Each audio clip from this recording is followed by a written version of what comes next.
అందరికీ నమస్కారం. పోయిన భాగంలో మనం లలితా త్రిశతి నామాలలోని 261వ నామం యొక్క అర్థాన్ని తెలుసుకున్నాం. ఈ భాగంలో 262వ నామం యొక్క అర్థాన్ని తెలుసుకుందాం. అస్మద్గురు దివ్య చరణారవిందాభ్యాం నమో నమః.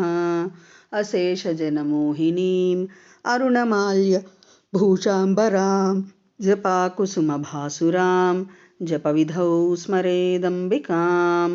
శివాయ గురవే నమః. శ్రీగురు పదాంభుజములకు సభక్తికమైన ప్రణామాంజలి సమర్పణతో లలితా త్రిశతి నామ సంఖ్య 262. ఓం లబ్ధరూపాయై నమః. ఓం లబ్ధరూప, ఇది 4 అక్షరముల నామము. ఈ నామముతో మనము అమ్మవారికి సభక్తికముగా నమస్కరించుచున్నప్పుడు ఓం లబ్ధరూపాయై నమః అని పలుకవలెను.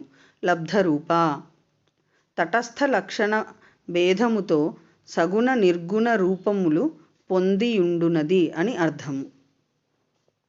ఈ లక్షణముల చేత జ్ఞాపకము చేయబడుచున్నది కావున రూపములు స్వరూప లక్షణ తటస్థ లక్షణ భేదములలో సగుణ నిర్గుణ రూపములు పొంది ఉండుట వలన శ్రీ జగన్మాత పరదేవత పరమేశ్వరి పరాభట్టారిక జగన్మాత పరాశక్తి శ్రీ లలితా మహాత్రిపుర సుందరీదేవి లబ్ధరూప అని స్థవనీయమగుచున్నది.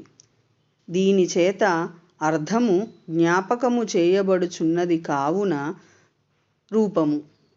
ఇది నామమునకు కూడా ఉపలక్షణము. ఏ దేవి చేత నామరూపములు రెండునూ పొందబడి ఉన్నవో ఆ మహేశ్వరి మహామహేశ్వరి పరాభట్టారిక జగన్మాత పరాశక్తి శ్రీ లలితా మహాత్రిపుర సుందరీదేవి లబ్ధరూప అనబడును. మొట్టమొదట మాయోపాధి ద్వారా శబ్దరూపమును అర్ధస్వరూపమును పొంది అనంతరము జగన్మాత నామరూప విశేషాకృతి కల సృష్టిని చేసినదని భావము. కావున పరదేవత భక్తుల చేత లబ్ధరూప అని సంకీర్తింపబడి ధ్యాతవ్యమగుచున్నది. ఓం ఐం హ్రీం శ్రీం లబ్ధరూపాయై నమః. శివశక్తి రూపాయ నమః శివాయ. ఓం ఐం హ్రీం శ్రీం శ్రీమాత్రే నమః.